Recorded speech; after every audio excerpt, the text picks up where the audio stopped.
এটার প্রাইস কত? 420। এটার দাম কত? 400 টাকা। ও আচ্ছা ঠিক আছে। আন্টি, আপনি এটা নিয়ে যান, এটা আপনার জন্য ফ্রি। আমার জন্য ফ্রি? হ্যাঁ, আপনার জন্য ফ্রি, নিয়ে যান। আমি কিন্তু সত্যি সত্যি নিয়ে যাবো। আমার কাছে কিন্তু কোনো টাকা পয়সা নাই বাবা। আমি তো আপনাকে বললাম এটা আপনার জন্য ফ্রি, আপনি নিয়ে যান। আপনি যদি আরেকবার জিজ্ঞেস করেন আমি কিন্তু রেখে দিব। না বাবা ঠিক আছে, তোমার অনেক ধন্যবাদ বাবা। আচ্ছা একটা কথা বলুন তো, জি বলুন। মানে ওনাকে তো আপনি ফ্রিতে দিয়ে দিলেন, আমার জন্য কত পার্সেন্ট ডিসকাউন্ট? সবার জন্য 10%, আপনার জন্য 20%।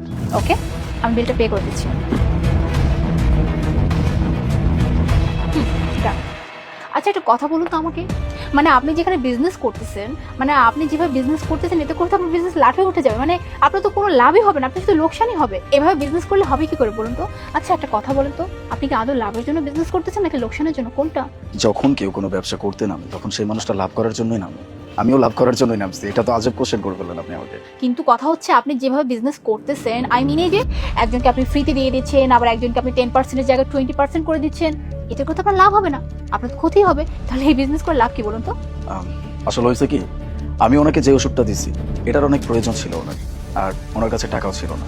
এটা আমি খুব ভালো করে জানি, দ্যাটস ওয়াই আমি এটা ওনাকে ফ্রিতে দিয়েছি।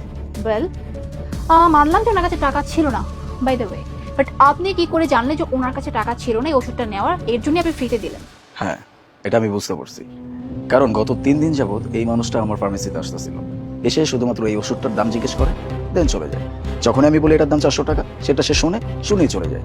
তখনই আমি বুঝতে পারছি এই ওষুধটা ওনার অনেক প্রয়োজন। কারণ একটা মানুষ ফার্মেসিতে এসে কোনো ওষুধের খোঁজ তখনই করে যখন সেই ওষুধটা তার অনেক প্রয়োজন হয়, আর যখন তার কাছে টাকা থাকে না তখন সেই মানুষটা ওষুধটা নিতে পারে না। এই জন্যই আমি ওষুধটা ওনাকে ফ্রিতে দিয়ে দিয়েছি। আসলে ব্যাপারটা হয়েছে কি, আমাদের প্রত্যেকটা মানুষেরই উচিত যার যার নিজ নিজ জায়গা থেকে, নিজ নিজ কর্মসংস্থান থেকে প্রত্যেকটা মানুষকে সাহায্য করার চেষ্টা করা। আমরা জানি না আমরা ঠিক কতটুকু করতে পারবো, কিন্তু চেষ্টা করতে তো বাধা নাই, তাই না? আমি মানুষটাকে হেল্প করার ট্রাই করছি, আর এতে যে আমার লস হয়ে যায় তা কিন্তু না। কারণ আমার এখানে আরো অনেক কাস্টমার আসে যারা রিচ ফ্যামিলি থেকে বিলং করে, এরকম কাস্টমারও আসে। আমি তাদের কাছ থেকে পুরো টাকাটাই রেখে দিই, যেন আমি এইরকম কিছু মানুষ যেন আমার এখানে আসলে তাদেরকে ফ্রিতে দিতে পারি বা তাদের জন্য কিছু ডিসকাউন্ট করে দিতে পারি, দ্যাটস ওয়াই। বাহ, আমি সত্যি অবাক হলাম আপনার কথাগুলো শুনে।